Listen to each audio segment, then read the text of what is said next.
Welcome to UTV. మంచు Mohan Babu family వివాదం కీలక మలుపులు తిరుగుతుంది. నిన్నటి వరకు ఆస్తుల తగదా అనుకున్న ఈ వ్యవహారం తండ్రి వర్సెస్ కొడుకుగా మారింది.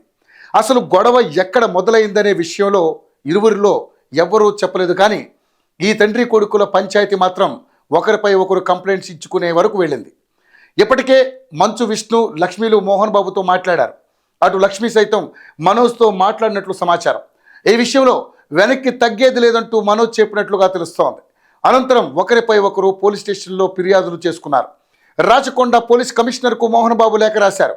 ఇందులో మనోజ్ మీద, ఆయన భార్య మౌనిక మీద తీవ్రమైన ఆరోపణలు చేశారు.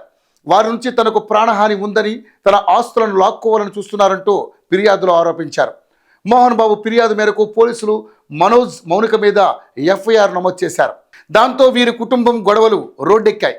తన తండ్రి మోహన్ బాబు ఫిర్యాదుపై మంచు మనోజ్ స్పందించారు. ఈ మేరకు ట్విట్టర్లో 3 పేజీల లేఖను పోస్ట్ చేశారు. ఈ లేఖలో పలు విషయాలను ప్రస్తావించారు. నాతో పాటు నా భార్య మౌనికపై అసత్య ఆరోపణ చేస్తున్నారని పేర్కొన్నారు.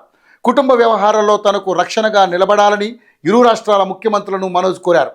కుటుంబ ఆస్తుల కోసం నేను ఎన్నడూ ఆశపడలేదు. కుటుంబ గౌరవాన్ని కాపాడేందుకు ప్రతిసారి ప్రయత్నం చేశాను. ఈ వివాదాల్లో నా కూతురిని కూడా లాగడం చాలా బాధాకరమని మనోజ్ పేర్కొన్నారు. విద్యా సంస్థలో కొన్ని అక్రమాలు జరుగుతున్నాయి. విద్యా సంస్థలోని బాధితులకు నేను అండగా ఉన్నాను. బాధితుల పక్షాన నిలబడినందుకు నాపై తప్పుడు ఆరోపణలు చేస్తున్నారని మనోజ్ ఆరోపించారు. గత కొన్నాళ్లుగా మా కుటుంబానికి దూరంగానే ఉంటున్నాం. నా ముందే నా కుటుంబ సభ్యుల్ని ఉద్యోగులు తీవ్రంగా తిట్టారు. ఇంటిలో ఉండాల్సిన సీసీ ఫుటేజ్ కెమెరాలు మాయమయ్యాయి. నా అన్న విష్ణు దుబాయ్కి ఎందుకు వెళ్ళాడో అందరికీ తెలుసు. విష్ణు అనుచరులే సీసీ ఫుటేజ్ మొత్తాన్ని మాయం చేశారు. ఇంటిలో ఉన్న సీసీ కెమెరాలు అన్నింటినీ విజయారెడ్డి, కిరణ్ రెడ్డి తీసుకుని వెళ్ళిపోయారు. నేను ఆస్తుల కోసం ఎన్నడూ ప్రాకులాడలేదు. ఆస్తులు కావాలని ఎన్నడూ ఇబ్బంది పెట్టలేదు. నేను నా భార్య సొంత కాళ్ళ మీద నిలబడి సంపాదించుకుంటున్నామని మనోజ్ తెలిపారు. కానీ నా భార్యపై ఇలా కక్ష సాధింపు చర్యలకు దిగుతున్నారు. సెప్టెంబర్లోనే కుటుంబ గొడవలను పరిష్కరించాలని మా నాన్నను కోరాను. కానీ ఆయన పట్టించుకోలేదు. ఆయన పూర్తిగా విష్ణు సైడ్ ఉన్నారు. వారిద్దరూ కలిసి ఇలాంటి చర్యలకు పాల్పడుతున్నారంటూ మనోజ్ తీవ్రమైన ఆరోపణలు చేశారు. ఆ తర్వాత అటు మంచు మనోజ్ సైతం పహాడీ షరీఫ్ పోలీస్ స్టేషన్లో ఫిర్యాదు చేశారు. తనపై దాడి జరిగిందని మనోజ్ కంప్లైంట్ ఇచ్చారు. హాస్పిటల్ రికార్డులను ఆధారాలుగా చూపించారు. దోషులపై చర్యలు తీసుకోవాలని ఫిర్యాదులో పేర్కొన్నారు. సోమవారం ఆసుపత్రికి వెళ్లి ట్రీట్మెంట్ తీసుకున్నారు మంచు మనోజ్. అయితే ఇంతకుముందు మాదాపూర్లో మోహన్ బాబు నివాసంలో చర్చలు జరిగాయి. ఈ చర్చల్లో మనోజ్, మోహన్ బాబు, చిన్నా శ్రీశైలం యాదవ్ పాల్గొన్నారు. ఈ భేటీ తర్వాత మనోజ్ పోలీస్ స్టేషన్కి వెళ్ళి ఫిర్యాదు చేశారు. అయితే కుటుంబ సభ్యులపై మనోజ్ ఫిర్యాదు చేయలేదని సిఐ తెలిపారు.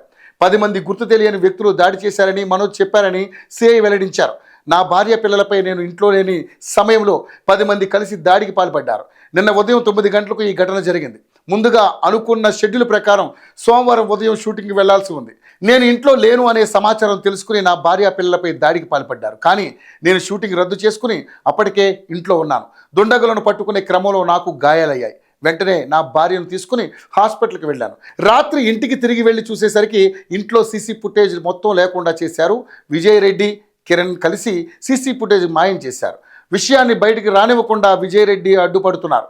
అసాంఘిక శక్తుల నుండి నా కుటుంబాన్ని రక్షించండి, వారితో నాకు ప్రాణహాని ఉందంటూ మనోజ్ తన ఫిర్యాదు లేఖలో పేర్కొన్నారు. ఇలా ఇంటి వ్యవహారం కాస్త పోలీస్ స్టేషన్ వరకు వెళ్ళింది. ఇది తండ్రి కొడుకుల వ్యవహారం కాబట్టి ఇతరులు ఎవ్వరూ స్పందించడం లేదు.